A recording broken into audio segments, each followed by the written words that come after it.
Assalamualaikum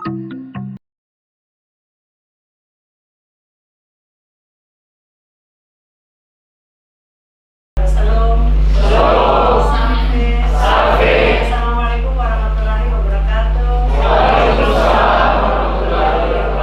Om Swastiastu.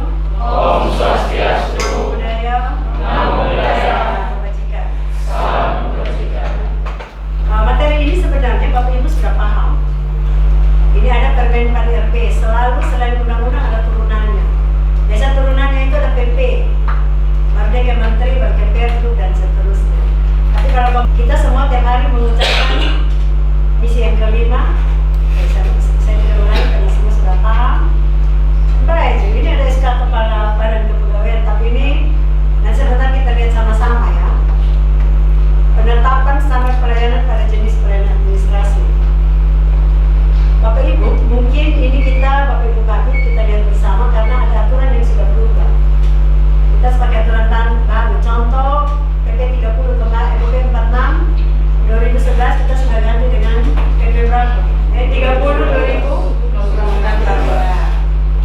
Oke ya, Bapak Ibu, itu pasti di SOP nominasi kinerja, LP kinerja itu pasti sudah berubah. Itu dasar aturan.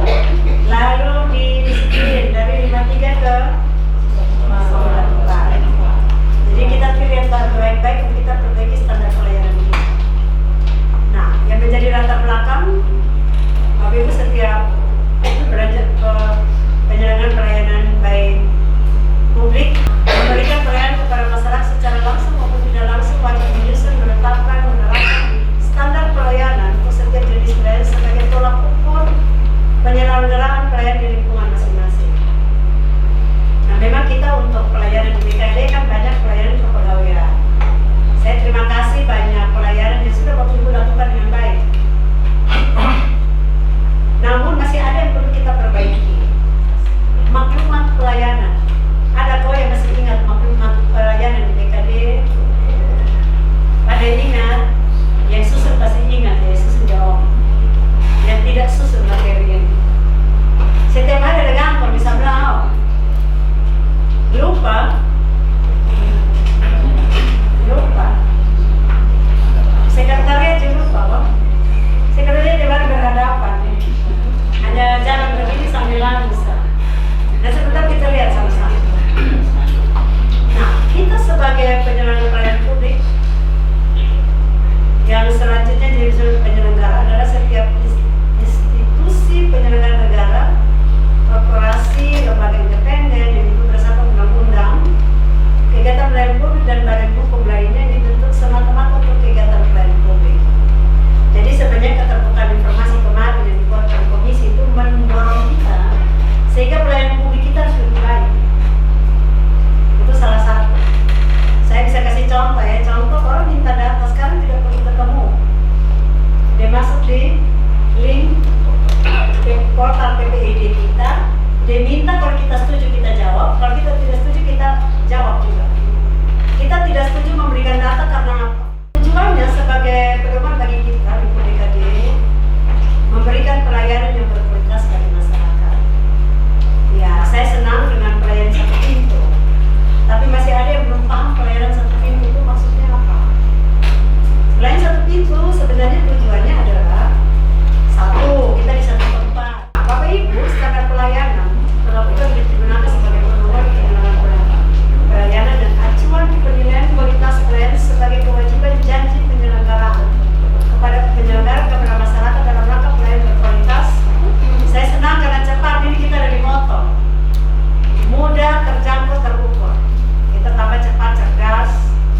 saya akan menyampaikan sedikit materi tentang standar pelayanan publik di BKD Provinsi NTT.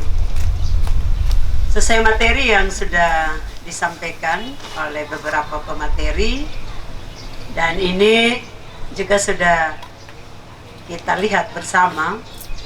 Hari ini saya tidak membawakan secara detail, tapi saya ingin partisipasi kita semua. Kemarin dalam penyampaian dari Ombudsman Perwakilan Kupang, kalau saya lihat indikator yang disampaikan oleh Ombudsman itu Pak Darius, hampir semua item kita sudah penuhi. Nah, yang ingin saya tanyakan, siapa yang bisa ingat poin-poin atau indikator mana yang kita belum penuhi? Silakan. Pak Gusti. Kompensasi pelayanan. Kompensasi pelayanan. Yang kira-kira yang bisa kita buat apa Pak Sek? Tapi kan tidak bisa yang mahal-mahal, karena kita tidak punya anggaran. Contohnya apa yang kita mau buat? Aqua, permen. Nah, ini ternyata saya baru sadar kemarin, ketika kita kalau ke bank atau ke hotel, biasanya di teller atau di resepsionis itu mereka siapkan, ternyata itu kompensasi. Dulu BKD sebenarnya pernah buat ketika di sekretariat, siapa yang ingat? Ya, ada apa? Ada kopi dan teh. Jadi masing-masing buat sendiri. Tapi ketika kita pindah pelayanan di satu pintu, ternyata itu ada atau tidak? Baik, kawan, ini sebenarnya setengah yang belum kita buat. Kita sudah melakukan evaluasi, tapi yang belum kita lakukan adalah publikasi hasil evaluasi itu. Oke. Dari saya. Yang punya pelayanan satu pintu ingat, yang kita belum buat. Buku panduan. Jadi ini 3 hal menurut saya yang saya ingat juga. Masih ada yang lain, Bapak Ibu? Selain 3 itu, kompensasi, publish, indeks, dan buku panduan. Bapak Ibu yang lain masih ingat? Kita belum apa? Kalau saya ingat 3 hal. Nah, untuk pelayanan publik, karena kita sudah belajar hari ini hari kedua, maka saya minta Bapak Ibu yang punya tanggung jawab itu, tanggung jawab di pelayanan publik maupun kita semua, melaksanakan sesuai indikator yang sudah diberikan. Kuncinya adalah kita harus selalu evaluasi. Evaluasi. Jadi dari kemarin dan hari ini dan hari Kamis kita belajar. Saya pikir untuk saya sampai di sini. Terima kasih atas kebersamaan hari ini dan khususnya Inspektorat yang sudah datang bersama-sama dengan kami di tempat ini, sehingga kita menjadi lebih baik untuk pelayanan publik ke depan. Salam. Shalom. Salve. Wassalamualaikum warahmatullahi wabarakatuh. Om Santi Santi Santi Om. Namo Buddhaya. Salam kebajikan.